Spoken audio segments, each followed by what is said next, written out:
Friends, हम लोग previous years के पेपर स्टडी कर रहे थे और यूजीसी नेट के हम 2004 से 2007 तक के पेपर स्टडी कर चुके हैं इकोनॉमिक्स के। उसी सीरीज़ में आज हम 2008 का दिसंबर का इकोनॉमिक्स का सेकंड पेपर ले गए हैं।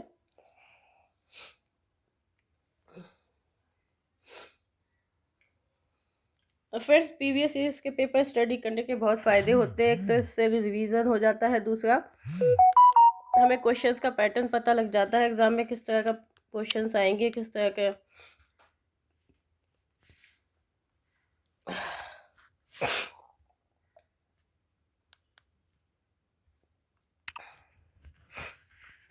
तो फ्रेंड्स,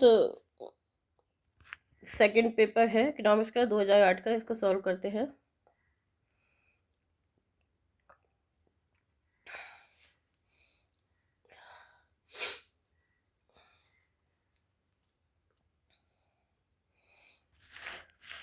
इसमें फर्स्ट क्वेश्चन है,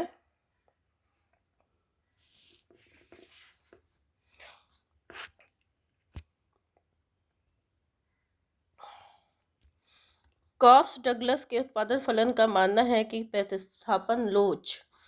इसका आंसर है 1 है। उपभोक्ता उस बिंदु पर अपना संतुलन प्राप्त करता है जहां सीमांत उपयोगिता बराबर होती है कीमत के। पेरेटो ऑप्टिमैलिटी किस वक्र के किसी भी बिंदु पर स्थापित हो सकता है? इसका आंसर है कॉन्ट्रैक्ट कर्व।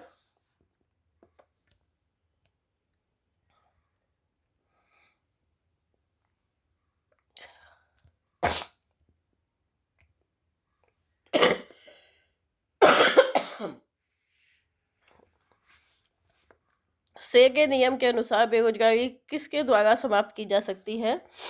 तो बेरोजगारी जो है वो मजदूरी में गिरावट के द्वारा समाप्त की जा सकती है, क्योंकि जब मजदूरी कम हो जाएगी तो ज़्यादा लोगों को रोजगार दिया जा सकता है।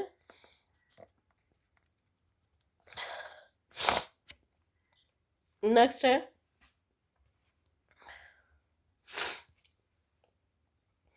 निम्नलिखित में से किसे सामान्यतः मुद्रा आपूर्ति का ज्यादा व्यापक मार्ग कहा जाता है? तो यह है आपका M3। उपभोक्ता आय के बीच समानुपाती संबंध की स्थिति में APC इक्वल टू MPC होता है। सांकेतिक योजना क्या है? सांकेतिक योजना व्यापक योजना है। फिर है, समृद्धि के हेरल्ड ड्रमर और सोलो मॉडलों के बीच मुख्य अंतर किस में स्थित है? तो ये है आपका श्रम और पूंजी की बीच प्रतिस्थापनीयता। नेक्स्ट है, अल्प विकसित देश के संदर्भ में निर्धनता के दुष्चक्र के थीसिस के नक्सियन प्रतिपादन में निवेश करने की अभिप्रेरणा किसके द्वारा सीमाबद्ध होती है? तो इसका आंसर है बचतों का प्रभाव।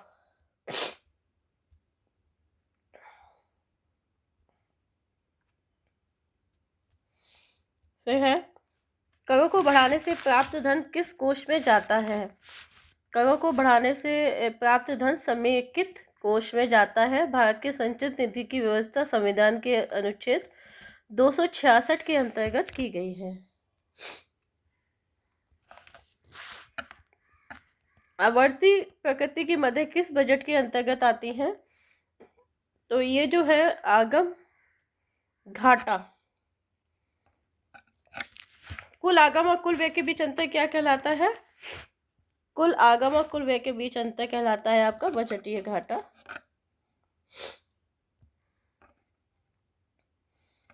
विदेशियों से उधार लेने को क्या कहा जाता है? पूंजीगत प्राप्तियां। देश के द्वारा आयात पर परिमाणात्मक प्रतिबंध किस ओर प्रवृत्त करते हैं? 14 का है डी, आयातित उत्पादों की आपूर्ति में ह्रास।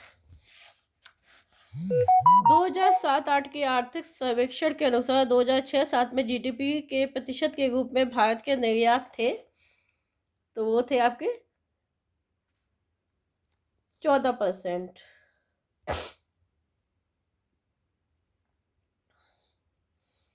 भारत में केंद्रीय सरकार का राजकोषीय घाटा 2006-07 में जीडीपी का कितना प्रतिशत था? तो ये था 3.4।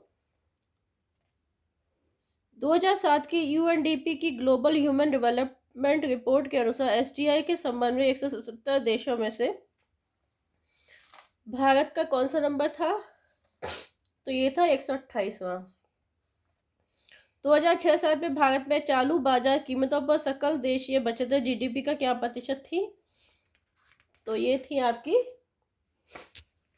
39.2।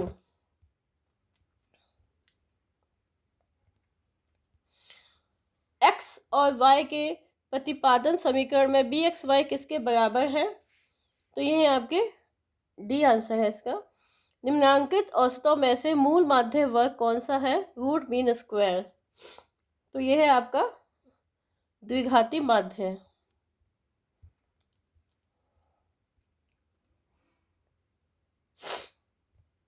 ये आपके स्टेटमेंट्स हैं।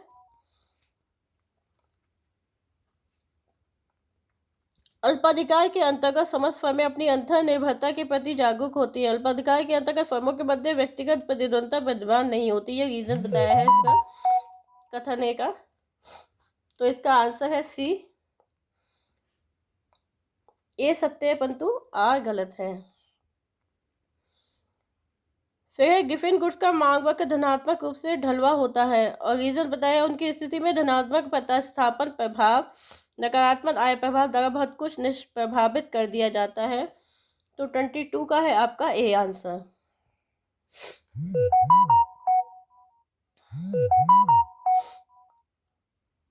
नेक्स्ट है इसका कथन है हिक्स के अनुसार व्यापार चक्र गुणक और त्वरक के बीच अंतःक्रिया की वजह से उत्पन्न होते हैं। उसका रीजन बताया हिक्सियन व्यापार चक्र में त्वरक मंदी के चरण में शक्तिहीन होता है। तो इसका आंसर ए। दोनों सही है। 24 है आपका। ड्यूजनबर्ग ने परिकल्पना की है कि उपभोग आय संबंध अप्रत्यावर्तनीय है। उपभोग न सिर्फ वर्तमान आय पर परंतु पिछली अधिकतम आय पर भी निर्भर करता है। तो इसका आंसर है आपका 24 का जो आंसर होगा आपका वो होगा ए। फिर है बैकवॉश इफेक्ट्स का अभिप्राय अल्पविकसित देशों में उत्पन्न प्रतिकूल स्थिति से है। उसके रीजन बताया है देशी विनिमय की संबंधी की लागत पर कच्चे माल के निर्यातों पर अनावश्यक जोड़। तो इसका आंसर है सी। दोनों स्टेटमेंट सही हैं।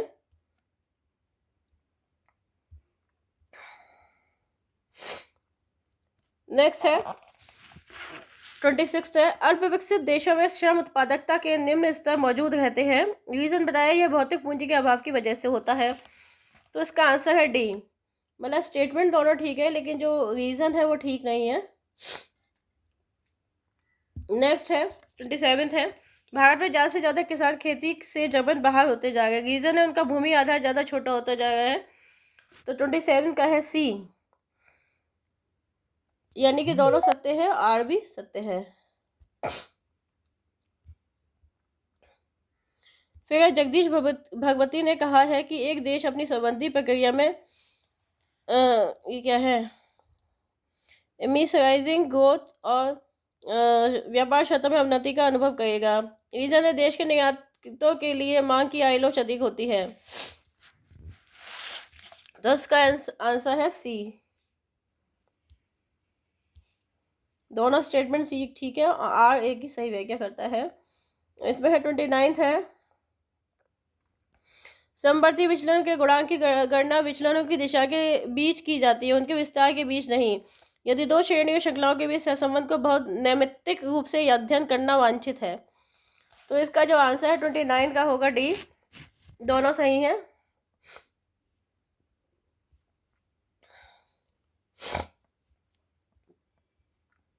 फिर है जेम्स बुकानन के विचारानुसार सार्वजनिक ऋण का प्राथमिक भार भावी पीढ़ियों को स्थानांतरित हो गया है। रीजन बताया सार्वजनिक ऋण का भुगतान भावी पीढ़ी पर कर लगाकर किया जाता है। तो इसका आंसर है आपका सी। दोनों गलत है। नेक्स्ट है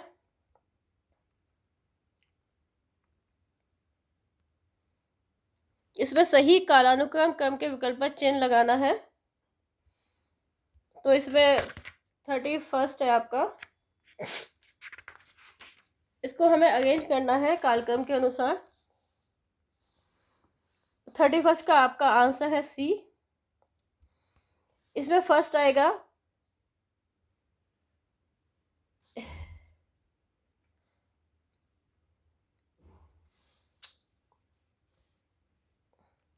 इसका आंसर सी है, ठीक है। सेकंड फर्स्ट है इसमें। 32 का है डी। डी का मतलब है थर्ड फर्स्ट होगा इसमें। वेगनर की जो परिकल्पना है वो पहले आएगी, उसके बाद फ्रेंडले शिगास का आएगा, उसके बाद पीकॉक वाइसमैन का आएगा, उसके बाद बुकानन का आएगा। 33 आपका, इसको भी अरेंज करना है। इसका है सी आंसर है, सी आंसर है। और इसमें जो पहला आएगा टेबलो इकोनॉमिक। 34 का है, इसका भी सी आंसर है। इसमें पहला आएगा फेल्डमैन महालनोबिस मॉडल। नेक्स्ट है 35 है, इसका आंसर है ए। इसमें पहला कौन सा है? परिवार नियोजन का प्रारंभ कब हुआ था? 1965 में।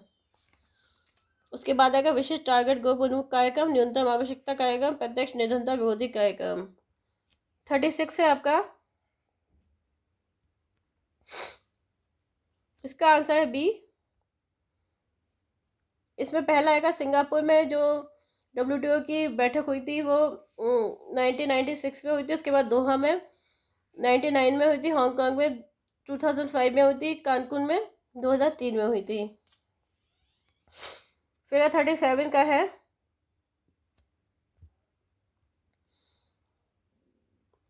इसका जो आंसर होगा पहले वो देख लेते। डी आंसर है इसका, यानी कि जो पहला है वो क्या है? अंत्योदय अन्न योजना। ये कब हुई थी? 25 दिसंबर 2000 को। उसके बाद प्रधानमंत्री ग्राम सड़क योजना, ये भी 25 दिसंबर 2000 को। संपूर्ण ग्रामीण रोजगार योजना, ये है 2001 को। और फिर है नेशनल रूरल एम्प्लॉयमेंट प्रोग्राम, ये 2006 को हुआ था। फिर है वित्त आयोग के अध्यक्ष का आपको कालक्रम के अनुसार करना है। तो जो फर्स्ट थे वो थे केसी नियोगी, दूसरे थे राजमन्ना, तीसरे थे सॉल्वे और फोर्थ थे रंगराजन। ठीक है, तो इसका आंसर है आपका बी। नेक्स्ट है 39 है। 39 का आंसर है ए ऑप्शन है, यानी कि सीमा कीमत निर्धारण सिद्धांत किसका है? बेन का है। विक्रय लागत है चेम्बरलिन। बिक्री अधिकतमीकरण मॉडल बामोल। फर्म का समृद्धि अधिकतमीकरण मॉडल है मॉरिस का। फिर है 14 है। 14 का आपका आंसर देख लो पहले, सी है, ठीक है, आंसर है सी। अब इसको अरेंज कर लेते हैं। यह है पैमाने के वर्धमान प्रतिफल, तो ये ग्रेटर देन 1 हो जाएगा। हासमान लेस देन 1 हो जाएगा। पैमाने के स्थिर प्रतिफल इक्वल टू 1 हो जाएगा। कारकों के हासमान प्रतिफल ये हो जाएगा लेस देन।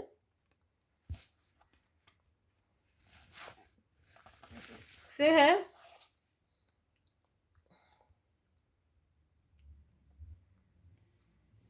41 है। 41 का आंसर है बी। यह है प्रकट अधिमान प्रकल्पना, ये सैमुअल्सन का है। आभासी लगान मार्शल का है। प्रतिस्थापन की लोच मिन्हास की है। सामाजिक कल्याण फलन जो है वो किसका है? फर्गसन का। फिर है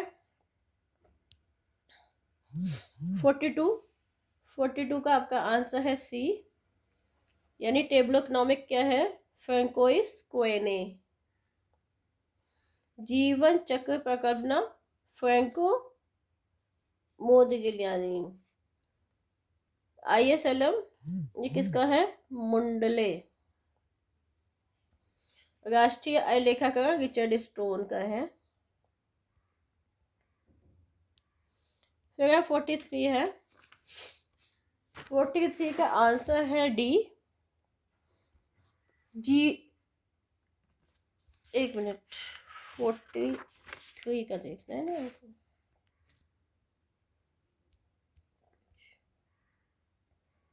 अभी हमने किया है ये 42 किया है।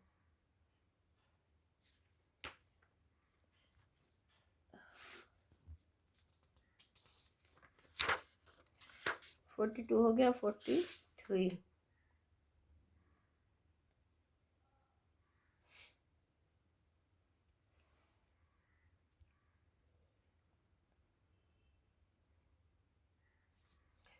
ये 45 का है,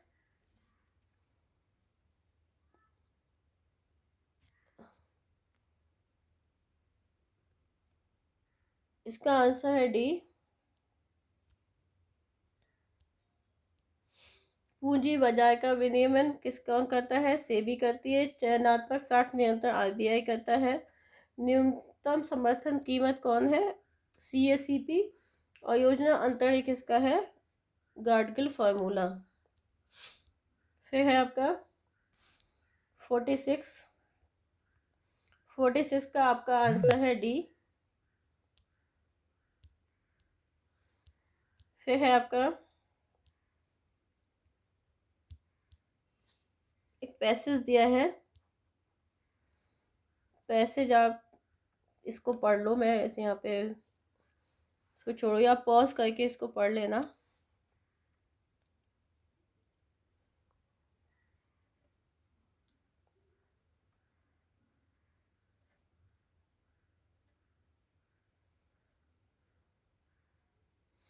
अभी इसके क्वेश्चंस देख लेते हैं। ज़्यादा मजबूत विदेशी फर्मों के साथ प्रतिस्पर्धा करने में उद्योग को किस वजह से बाधाएं आती हैं, तो ये होता है सी, इसका आंसर है ज्ञान का अभाव, उत्पादन का प्रारंभिक निम्न स्तर। फिर है 48, विकासोन्मुख देश किसके द्वारा चरित्रांकित होते हैं, तो ये होते हैं पूंजी बाजार की गलत कार्यकारिता। फिर है आपका 49, व्यापार संरक्षण का उपयुक्त रूप क्या है, 49 का है डी आंसर है गैर शुल्क बाधाएं। और ये आपका 58 लास्ट क्वेश्चन है, निम्नलिखित में से कौन सी गतिविधि बाह्य सुलाभ को उत्पन्न करने के लिए उपयुक्त होती है, ये है डी, उत्पादन के लिए आर्थिक सहायता। तो फिर ये था दिसंबर 2008 का इकोनॉमिक्स का UGC नेट का क्वेश्चन पेपर। आगे हम अभी और भी पेपर सॉल्व करेंगे UGC नेट के। ये वीडियो आपको पसंद आए तो इसे शेयर और सब्सक्राइब जरूर कीजिएगा।